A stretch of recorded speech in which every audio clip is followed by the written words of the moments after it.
Baik, bismillahirrahmanirrahim. Assalamualaikum warahmatullahi wabarakatuh.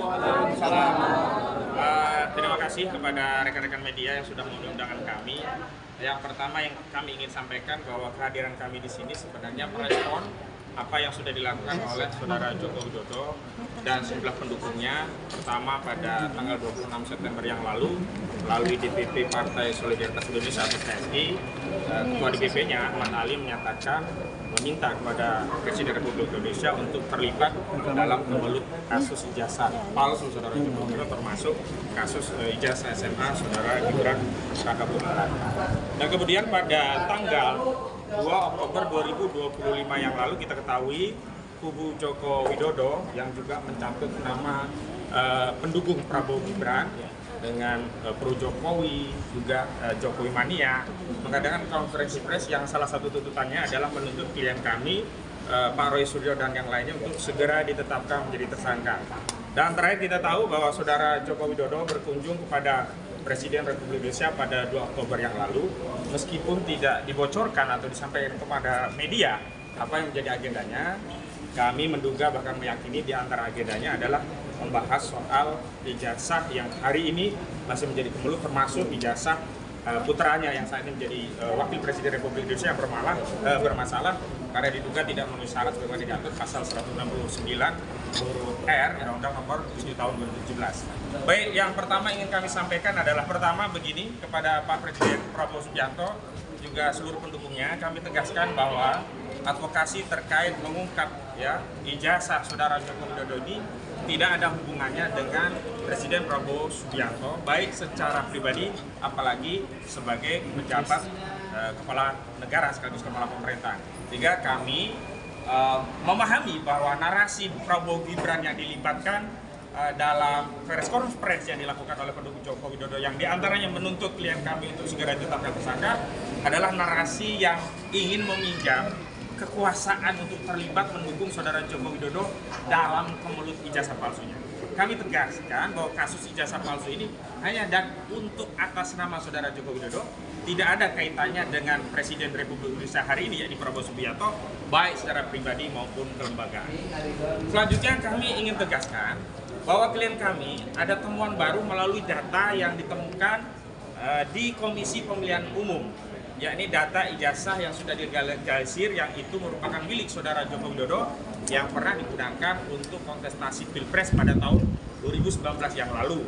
Nah, data ini mengkonfirmasi bahwa objek penelitian klien kami, baik yang menggunakan ahli digital forensik yakni Saudara Roy Rismon Sianipar, ya Dr. Rismon Sianipar, juga menggunakan pendekatan telematika dengan error level analisisnya Bapak Roy Suryo itu mengkonfirmasi bahwa objeknya sama, dan karena objeknya sama maka kesimpulan yang sudah disampaikan kepada publik yakni 99% ijazah itu palsu atau dengan nomenklatur yang lain Dr. Rismon Sianipar menyebut ini 11.000 triliun persen palsu, makin kuat karena selama ini kan yang menjadi soal adalah Saudara Joko Widodo tidak pernah mau menunjukkan ijazahnya, Saudara Joko Widodo tidak mau objeknya, yakni ijazah itu diteliti, sehingga seolah-olah kami tadinya menduga ijazah yang digunakan untuk Pilpres itu ijazah yang lain.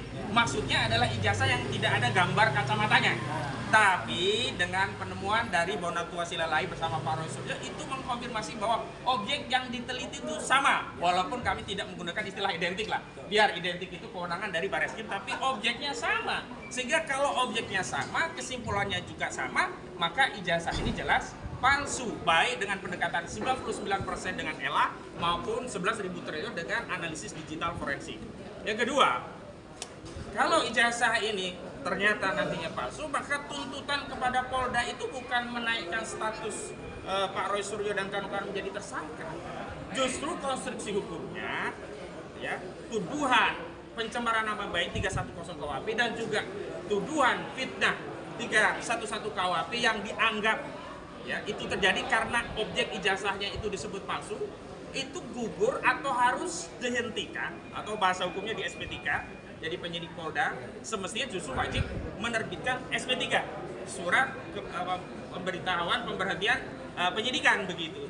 Sehingga kasus ijazah palsu yang dilaporkan sebagai pencemaran oleh saudara Joko Widodo itu dihentikan di Polda. Dan hari ini justru kami datang ke Barreskrim, tadi juga sudah ada surat yang diserahkan melalui Rasul, dalam rangka untuk apa? Ini adalah temuan yang harusnya membuka kembali kasus dugaan ijazah palsu 263 KUHP yang sebelumnya sudah dilaporkan namun dihentikan melalui proses penyelidikan.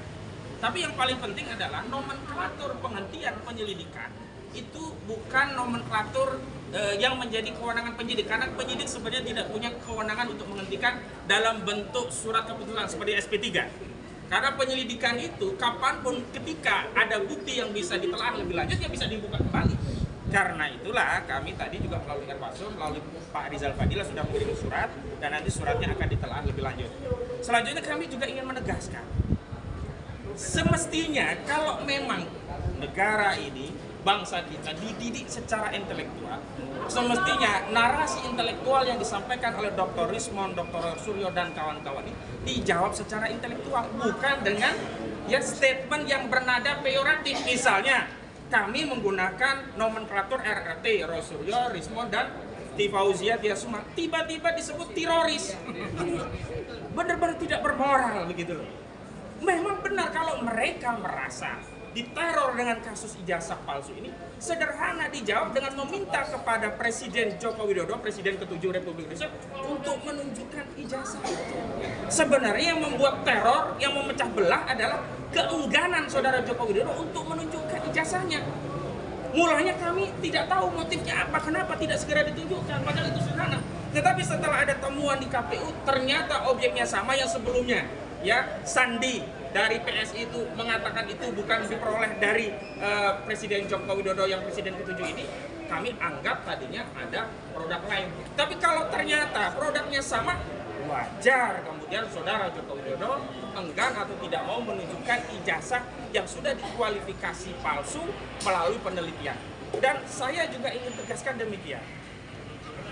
Intervensi daripada masyarakat kepada institusi kepolisian itulah yang menjadi masalah di negeri ini. Karena itu tidak layak orang-orang yang mengaku pendukung Jokowi ini mengintervensi Polda untuk meminta-minta klien kami untuk dinaikkan tersangka. Justru sebaliknya hari ini Polda semestinya menghentikan penyidikan di Polda dan Barreskrim justru harus membuka kembali penyelidikan dugaan ijazah palsu melalui pasal 263 KUHP. Kenapa demikian? Karena mereka yang konferensi pers pada tanggal 2 Oktober yang lalu itu tidak punya legal standing. Statement tentang minta untuk naik status tersangka pada kasus pencemaran setidak-tidaknya baru bernilai kalau itu disampaikan langsung saudara Joko Widodo karena dia selaku pelapornya yang merasa dicemarkan, direndahkan serendah-rendahnya, dihinakan seindahnya, bukan gerombolan mereka yang kemarin kompres begitu. Atau setidaknya kuasa hukum, dan kami ya komunikasi baik dengan kuasa hukum saudara Joko Widodo relatif elegan, tidak mengambil porsi yang bukan porsinya. Ini siapa mereka-mereka ini? Tapi karena mereka sudah berstatement di depan publik, bahkan terakhir mau demo dengan pakai bikini, nah kami perlu ya merespon itu agar tidak dianggap kalau kami diam dianggap pembenaran atau persetujuan terhadap konferensi pers mereka. Dan terakhir, kami mengimbau kepada Bapak Presiden Prabowo Subianto yang sebelumnya juga pada tanggal 4 dikunjungi oleh saudara Joko Widodo. Bapak, kami memang butuh negara hadir. Tetapi kehadiran negara bukan mendamaikan kebatilan dengan kebenaran. Bukan kemudian diminta berkompromi bahwa ini ijazah palsu anggap saja asli, tidak. Tapi jika ingin membantu rakyat ini, tolong mintakan kepada Presiden ke-7 Republik Indonesia, saudara Joko Widodo untuk menunjukkan ijazahnya. Kalau memang ijazah itu asli, maka polong ini bisa segera diakhiri dan warga negara ini bisa kembali rukun.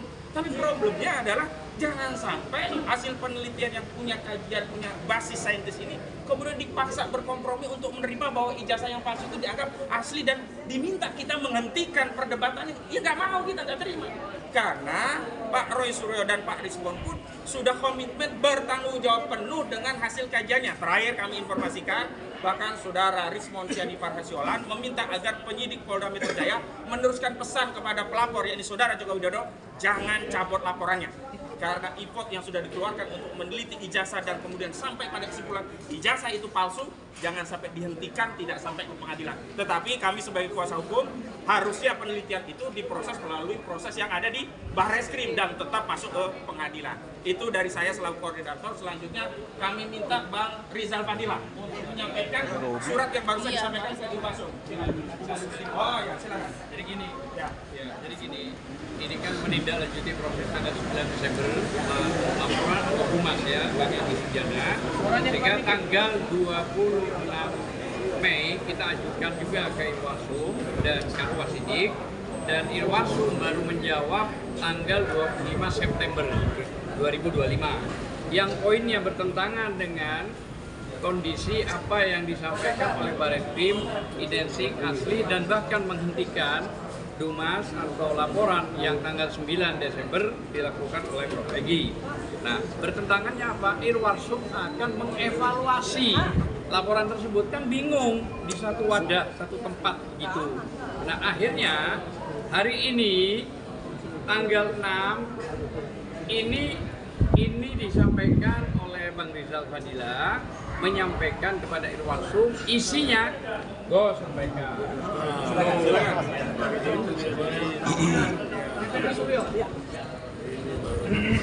Assalamualaikum warahmatullahi wabarakatuh.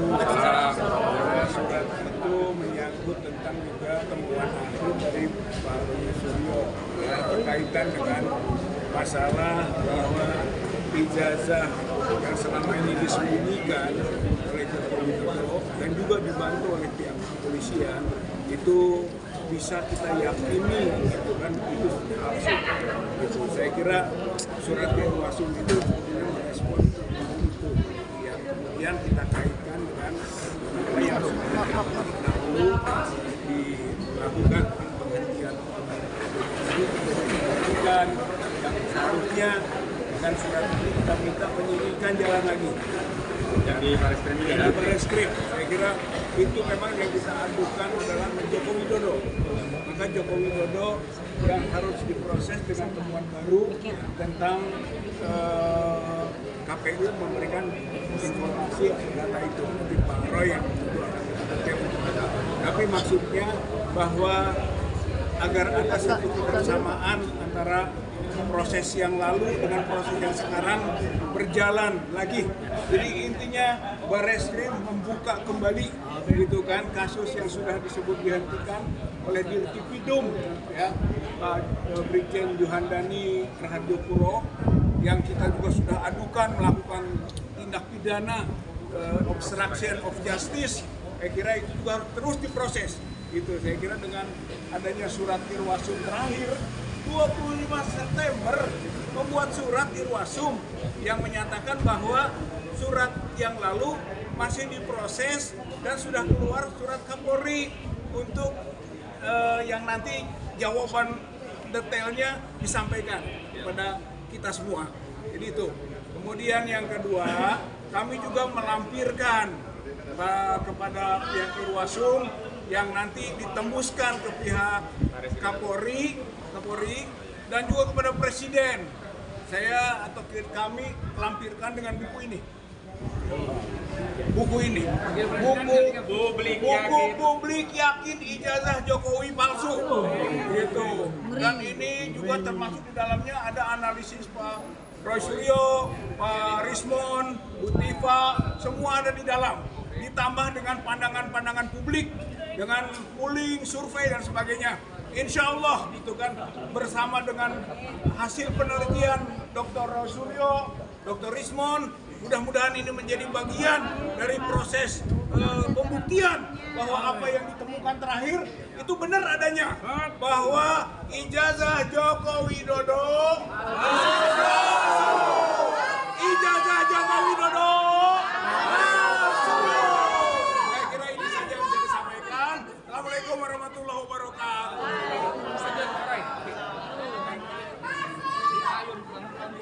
Assalamualaikum warahmatullahi wabarakatuh. Salam warahmatullahi. Saya insya Allah tidak akan mengulangi tadi statement yang pertama sudah disampaikan oleh Pak Presiden selaku koordinator non litigasi dari kami.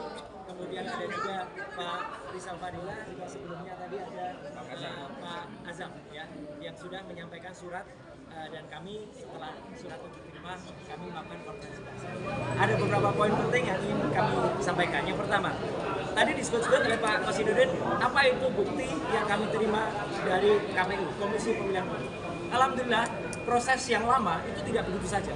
Proses yang lama dari KPU itu sudah kami terima minggu yang lalu bersama dengan Pak Dr. Bonatua Silalahi dengan Pak Michael Sinaga.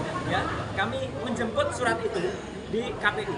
Karena tidak hanya KPU sebenarnya, kami mengirimkan itu ke 8 institusi, termasuk diantaranya KPU Pusat, KPU DKI Jakarta, KPU Solo, dan beberapa tempat lain, termasuk juga ke ANRI, ya, Arsip Nasional Republik Indonesia. Semuanya adalah harus memegang arsip itu, karena seorang presiden yang kemudian sudah mencalonkan diri selaku calon presiden waktu itu dan calon wakil presiden itu pasti selalu ada pertinggal suratnya, tidak mungkin tidak ada. Dan analisis kami adalah menggunakan analisis yang sudah pernah digunakan, penampakan itu ketika pertama kali ditunjukkan oleh Dr. Sigit Sunarta tahun 2022 di kampus Universitas Gadjah Mada. Yang terakhir lucunya, oleh Rektor UGM tidak berani ditampilkan lagi. Padahal itu penampilan pertama.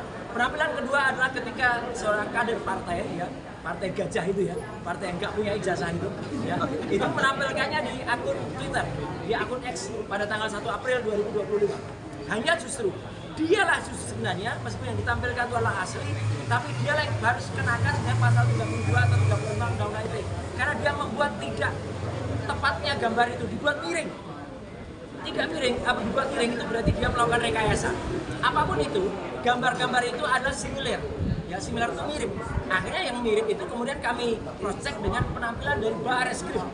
Jadi kami gunakan sebagai bukti saya adalah yang ditampilkan Barreskrim, meskipun itu hanya berupa fotokopi dan terlipat. Tapi meskipun berupa fotokopi dan terlipat, itu ditampilkan di institusi resmi milik negara, yaitu Barreskrim. Itu kemudian kita analisis, kita perbandingkan dengan tampilannya, dan kita analisis dengan temuan ketika kami ke KPU menerima langsung itu dari KPU, dan itu sudah saya periksa juga sebelum saya berangkat kemarin ke Solo dan ke Malang, ya, itu adalah identik. Artinya apa? Hasil penelitian kami dalam buku tebal 700 halaman Jokowi's Paper, dia mengatakan 99% ijazah itu palsu. Berarti kesimpulannya apa yang dikumpulkan oleh Jokowi di KPU dan insya Allah di tempat lain adalah palsu juga. Jadi itu yang paling penting, 99,9% ijazahnya adalah palsu. Dengan demikian, maka kami sangat menghormati, mengapresiasi apa yang disampaikan oleh mantan Kabar Eskrim, ya, Pak Susno Dwaji, dalam acara di salah satu TV bersama dengan Pak Herman, yang mengatakan kasus di Polda Metro Jaya harus dihentikan karena tidak sesuai dengan apa yang karena ijazahnya tidak terbukti asli. Kalau ijazahnya palsu, berarti apa? Berarti pasal pencemaran nama baik, apalagi penghinaan, fitnah itu juga tidak ada. Justru kasus yang ada di Barreskrim ini harus dibuka kembali. Maka surat itulah tadi. Jadi nyambung ya kronologinya. Surat itu tadi yang dibuka. Dan ini saya tambahkan sedikit ya. Alhamdulillah saya barusan saja hari Jumat yang lalu dari kota Solo. Solo itu kota tempat, dan di Solo itu kami berada di Kertopuran, daerah tempat, dan kami berada di gedung umat Islam, ya, itu gedung yang sangat bersejarah, perkembangan masa dekat Keraton Surakarta di Ningrat, ya, di kawasan Baluarti. Kami mengadakan bedah buku, diikuti oleh ratusan orang, ada sekitar hampir 300 orang, dan sukses. Dan di kota Solo yang kami tadinya khawatir, jangan-jangan kami mendapat penolakan, tidak sama sekali. Justru di sana masyarakat mengeluhkan, mulai dari saya turun di bandara, ya, sampai dengan kemudian kami makan sate, ya, di satu tempat, ya, itu semua masyarakat mengeluhkan, bahkan masyarakat minta tanda tangan, minta bukunya kemudian ditandatangani lagi dan lain sebagainya. Dari Solo perjalanan saya jalan darat ke Malang. Alhamdulillah di tengah jalan ketika kami melakukan sholat zuhur, ketika kami berhenti sholat asar, dan hampir sampai di kota Malang kami berhenti di rest area di masjid.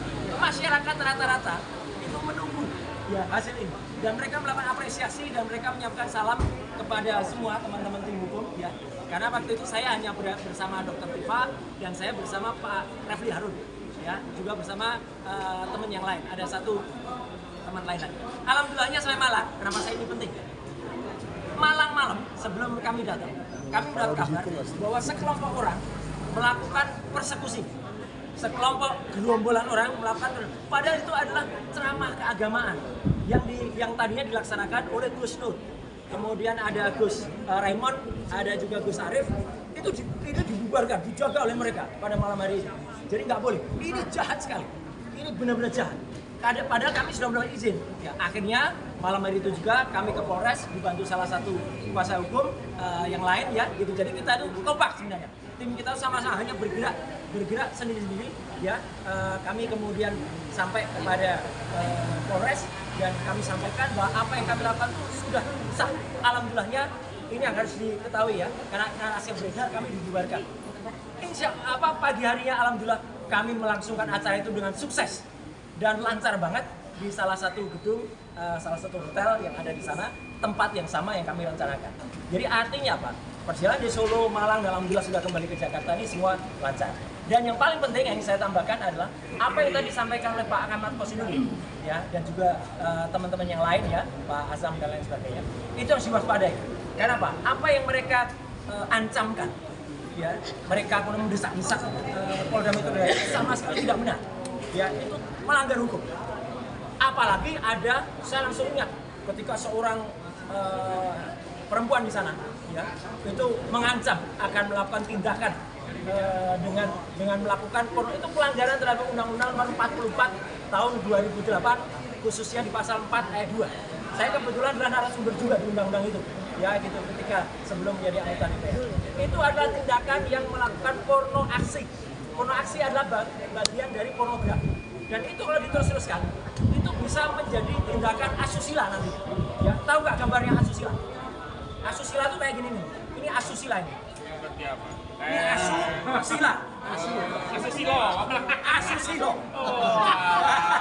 Itu ya. Jadi mereka mau asusila. Bersila. Ya. Jadi kita tolak keras. Ayo rakyat Indonesia, ya jangan biarkan mereka melakukan tindakan porno aksi dan asusila semacam ini. Ya, dimulai ini. Jadi mohon maaf sudah azan. Jadi kita sampaikan kami melakukan tindakan yang terstruktur dan terukur. Kami sampaikan surat dan insya Allah kami mohon doa restunya rakyat Indonesia. Mari kita teruskan masalah ini di Barreskrim dan kemudian yang ada sampai pengadilan di Barreskrim. Tapi yang sesuai yang ada yang himbauan dari semua termasuk mantan Kabar Eskrim yang ada di Polda Metro Jaya harus di SP3. Sekian, terima kasih. Wassalamualaikum.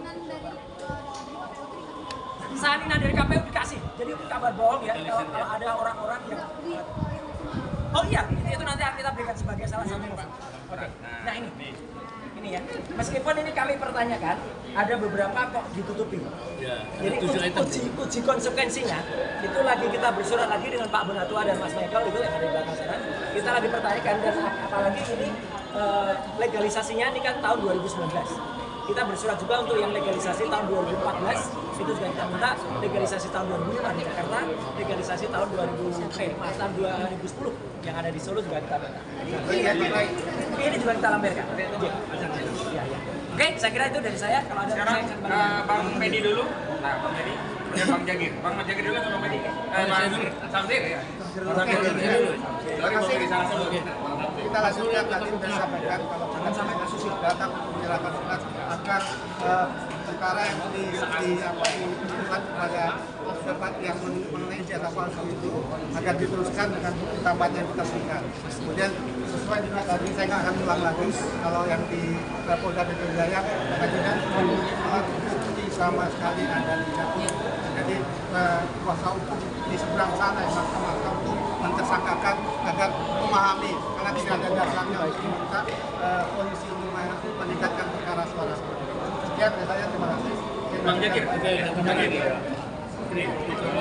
dipasangin. Pak Rai geser sebelah sana aja Pak Rai. Bang Jagir.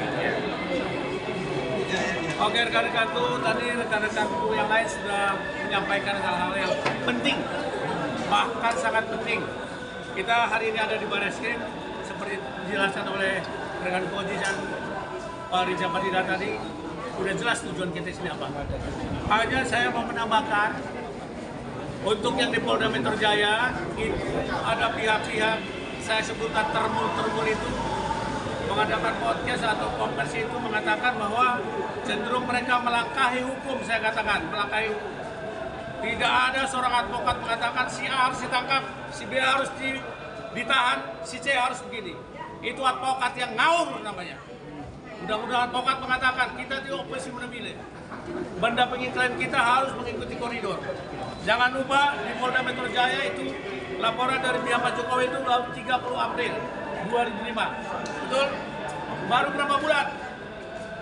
Banyak perkara tahunan di Polda Metro Jaya tidak berjalan. Tidak mungkin ini tiba-tiba berjalan cepat. Semua sama di depan hukum. Oleh sebab itu rekan-rekan dari sana, baik yang namanya termula atau siapapun itu, jangan mendahului hukum yang berlaku ya. Hormati sesama hukum. Apalagi Anda, saya ketahui tidak punya legal standing. Ini info A1. Tidak boleh mengatasnamakan seseorang siapapun di bangsa ini dan bicara di konferensi pers dan terbuka seperti itu. Advokat kita dilindungi oleh undang-undang advokat, Officium Civil, profesi kita hormat. Oke, sebab itu sekali lagi saya tekankan, siapapun yang mengadakan konferensi pers tentang hal Polda Metro Jaya harus berkaca kepada undang-undang. Laporan itu baru masuk tanggal 30 April 2005. Sekarang baru berapa bulan? Perkara saya ada 5 di Polda Metro Jaya, 2 tahun nggak mandek. Ini sekaligus juga sesuai dengan misi Pak Roy Suryo dan Respon dan Tipa. Polri ini memang perlu dievaluasi sekaligus. Ini kita ada di Barreskrim ini sekaligus reformasi penanganan perkara-perkara yang ada di Polri. Jadi program kita ini program berkesinambungan, bukan hanya untuk TPPU, TPUA, bukan di Polda, tapi semua kinerja Polri sekaligus kita amanahkan di sini. Ada Mas Roy soalnya di belakang saya juga, hanya Bang Rizky, nggak tahu di mana di kampungnya berapa. Tapi mendengar ini. Apa ini pesan untuk Pak Mahfud MD, Ketua Reformasi Ya Polri? sekaligus Ketua Reformasi Pak Mahfud yang dia dengarkan. Katanya Polri, kepolisian mau direformasi, mau kita senang sekali. Jadi tidak ada perkara yang 2 tahun mandek di Kamlek juga. Gitu. Saya kira begitu dari saya ya, penegasannya aja saya. Penegasan saya hari ini mungkin ada yang mau tambahkan. Teringat ya? Ada yang lupa, sedikit aja. Maaf ya, sedikit aja. Jadi ada 2 istilah yang penting yang juga ini silahkan dicatat hari ini. Jadi kemarin kita mengapresiasi juga ya sebuah kejadian, tapi sebenarnya kita pertanyakan itu tujuannya apa? Karena ada gerakan namanya MBG. MBG itu dilakukan oleh Abu Bakar Basir. MBG itu menasihati bapaknya Gibran. Ya, MBG itu menasihati bapaknya Gibran. Ya, dia dinasihati dan harus bertobat. Yang kedua adalah kita menolak keras apa yang tadi mau diancamkan asusila ini ya oleh kelompok ODGJ. ODGJ, orang dekat Gibran Jokowi. Ya, jadi kita tolak keras itu. Ya, ODGJ dan MBG. Silakan. Terakhir mungkin dari saya, yang pertama saya ingin menyatakan bahwa apa yang disampaikan oleh pendukungnya Pak Jokowi itu sesungguhnya melanggar hukum. Kenapa? Karena hukum kita itu tidak bisa diintervensi. Tidak boleh ada pihak-pihak yang tidak berkepentingan dengan penegakan hukum meminta supaya klien kami ini segera ditetapkan sebagai tersangka. Ingat, ini melanggar prinsip negara hukum. Karena salah satu ciri dari negara hukum adalah adanya kebebasan atau independensi aparat penegak hukum. Mulai dari kepolisian, kejaksaan, termasuk juga lembaga peradilan. Ya, semuanya harus imparsial. Semua tidak boleh ditekan-tekan, tidak boleh by order. Semua proses hukum berdasarkan pembuktian yang didasarkan pada alat bukti. Oleh karena itu, kami selaku kuasa hukum Roy Suryo CS mengharapkan agar proses di Polda tetap dihargai oleh siapapun, termasuk oleh kami sebagai kuasa hukum Mas Roy Suryo CS. Kami menghargai proses hukum di sana, karena semua proses hukum mulai dari pemeriksaan alat bukti, saksi, ahli, surat itu sudah dilakukan oleh Polda Metro Jaya. Pertanyaannya adalah, apa hasil dari Polda Metro Jaya? Apakah perkara ini akan naik pada tahap penetapan tersangka ataukah dihentikan oleh penyidik? Ya. Berdasarkan keterangan yang disampaikan oleh teman-teman dari pembela Jokowi, sebetulnya mereka sudah mulai panik. mereka sudah mulai tidak percaya diri menghadapi proses hukum ini. Sehingga mereka mulai menekan kepolisian supaya segera ditetapkan tersangka teman-teman kami ini. Ini menunjukkan bahwa mereka juga yakin dan percaya bahwa alat bukti yang mereka ajukan itu tidak kuat secara hukum.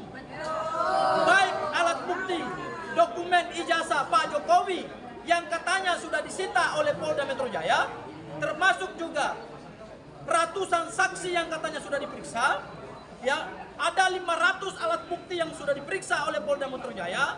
Mereka sesungguhnya sampai hari ini sudah kehilangan kepercayaan diri terhadap perkara ini, bahwa perkara ini tidak akan berujung pada penetapan tersangka. Oleh karena itu, berdasarkan pasal 109 KUHP, perkara ini berdasarkan alat bukti yang kalau tidak kuat, maka harus dihentikan penyidikannya dengan terbit SP3, surat perintah penghentian penyidikan. Yang alasannya adalah ada beberapa alasan. Satu, perkara tersebut bukan tindak pidana. Yang kedua, alat buktinya tidak cukup. Dan yang ketiga, dihentikan karena kepentingan hukum. 3 alasan ini menurut kami sangat kuat dalam perkara yang ada di Polda Metro Jaya. Ya, oleh karena itu kami mengharapkan supaya ke depan siapapun pihaknya, mari sama-sama kita hargai proses, termasuk juga yang terakhir adalah proses yang di Bareskrim. Hari ini proses hukum di Bareskrim dibuka kembali, ya, karena terhadap ijazah Pak Jokowi itu dihentikan penyelidikannya atau SP2 lidik, sehingga perkara ini harus dibuka kembali demi hukum. Kenapa? Karena sudah ada alat bukti yang baru berupa salinan resmi dari KPU yang menunjukkan bahwa yang diperiksa oleh Mas Roy Suryo, oleh Bang Rismon Sianipar dan Dr. Tifa itu sesuai dengan yang diunggah oleh Diam Sandi, dan itu sesuai dengan dokumen yang disampaikan KPU. Barangkali itu yang bisa saya sampaikan. Terima kasih. Mungkin Mbak Dewi. Tegaskan di sini ada fakta baru yang apa yang dikatakan oleh Letor, ada wawancara dengan Denny Iskandar, ada kecurigaan yang dialami sehingga Pak Letor melakukan konferensi pers. Pertama, Pak Denny Iskandar, saya bicara langsung, ada rekamannya mengatakan bahwa orang tua Jokowi dan Jokowi selisihnya 11 tahun. Kecurigaan pertama. Kedua, menurut Denny Iskandar, Pak Jokowi sampai sarjana muda, itu fakta. Ketiga, salah satu anggota Mapala di UGM mengatakan, Jokowi tidak pernah mengenal Pak Jokowi di Mapala. Jadi foto yang ada itu adalah foto palsu. Dan saya kira itu aja dari saya, dari rekaman. Baik, terima kasih rekan-rekan media, terima kasih rekan-rekan